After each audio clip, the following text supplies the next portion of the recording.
Hello friends, welcome to my YouTube channel. So our topic today is how to fill the kappa format. Means how to fill the corrective action, preventive action format. In previous video, I already told you what is corrective action and preventive action and what is the difference between the corrective action and the preventive action. So in this video, I will tell you how to fill the kappa format. Okay, so let's start. Firstly, I want to tell you the brief introduction of kappa. Kappa is the heart of quality management system and indicates how effective the QMS is. Means for defining the quality management system, we have to know the kappa. Quality management system works on seven principles basically. Means based on the customer focus, leadership, engagement of people, evidence-based decision making, relationship management, and process approach and improvement. So for defining all these principles, we have to know the what is kappa. Okay, corrective action and preventive action is useful to eliminate the problem occurred during the manufacturing process. This helps the system to prevent the recurrence of the problem during the manufacturing and analysis. Means corrective action, preventive action is used to eliminate the problem which had occurred during the process design. And by corrective action and preventive action, we rectify our problem so that similar type of the problem or different types of the problem will not occur during our process in future point of view. A kappa corrective action preventive action can be triggered by non-conference or a flaw in the system of audit management or a complaint raised by a vendor.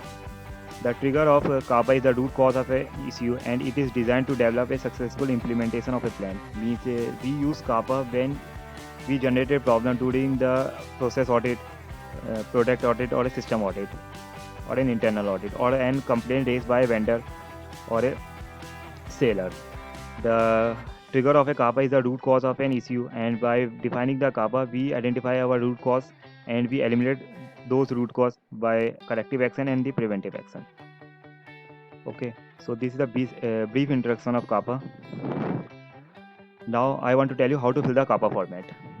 In kappa format, firstly we have to define the company name of the company, logo of the company, and name of the problem. Then we define the ECU number of the kappa format. Revised number means revised number of an NC, date of it when we define our problem. And then we identify our problem with the help of fishbone diagram or SCAVA diagram. Means in fishbone diagram we use man, material, machine, method, measurement, or environmental issue, and from all these factors we identify our problem.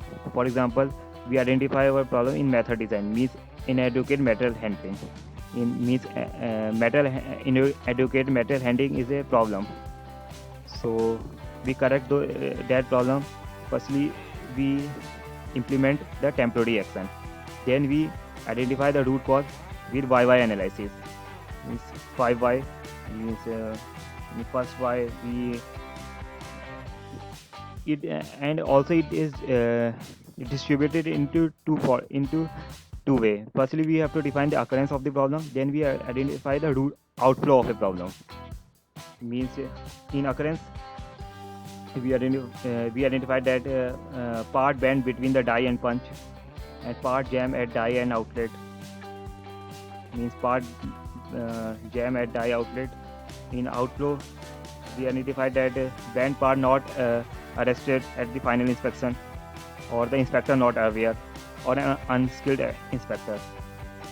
Means these are the YY analysis, and from these YY analysis, we identified that in occurrence there is no provision of discharge conveyor. Means there is no provision of a discharge conveyor is a root cause, and for the outflow we identified that unskilled inspector. So the unskilled inspector is also a root cause in outflow, and we correct these problems with correction plan that proper discharge conveyor should be implemented, and for the outflow is that training given to the inspector and gauge should be implemented for the final inspection.